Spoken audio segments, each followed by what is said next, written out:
Lav koji je naučio da se izvini. Priča o hrabrosti i izvinjenju. U zlatnoj savani, gde trava dostiže nebo, živeo je mladi lav po imenu Leo. Bio je snažan i ponosan lav koji je vladao svim životinjama u savani. Svi su ga poštovali i slušali, ali Leo je ponekad bio previše ponosan da prizna kada pogreši.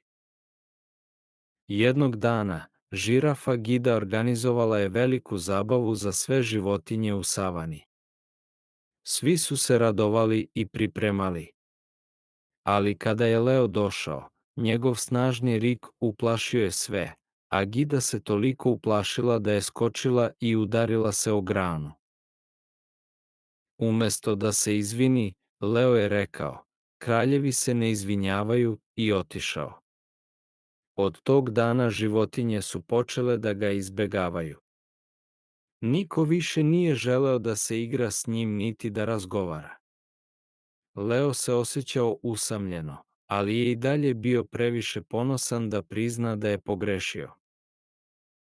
Mudra sova Sanja, koja je živela u najstarijem baobabu, primetila je da se Leo osjeća usamljeno.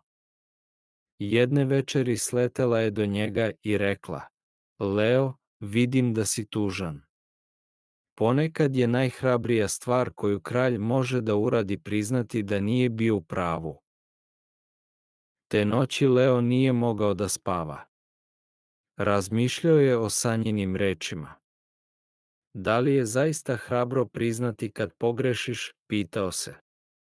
Setio se kako su se sve životinje radovale dok je bio njihov prijatelj i kako je sada usamljen. Srce mu je bilo teško. Sledećeg jutra Leo je okupio sve životinje na velikoj poljani. Njegovo srce je lupalo, ali je znao da mora da bude hrabar. "Dragi prijatelji", počeo je, "želim da vam se izvinim što sam uplašio Gidu i upropastio zabavu. Bio sam ponosan i nisam želeo da priznam da sam pogrešio." Kada su životinje čule Leovo iskreno izvinjenje, njihova srca su se otvorila. Gida je prva prišla i rekla: "Leo, hvala što si se izvinio. To je zaista bilo hrabro." Sve ostale životinje složile su se i počele da se smeju i igraju kao nekada. Tog dana životinje su konačno održale zabavu. Leo je bio najbolji domaćin, pazeći da niko ne bude uplašen. Svi su se smejali, igrali i uživali.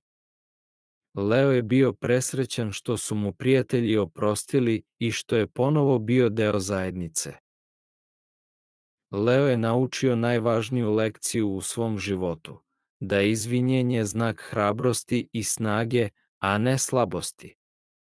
Pravi kraljevi i prijatelji znaju kada da priznaju grešku i kada da traže oproštaj. To ne donosi manje poštovanja, već više prijateljstva. Od tog dana Leo je bio najbolji kralj kojeg je savana ikada imala.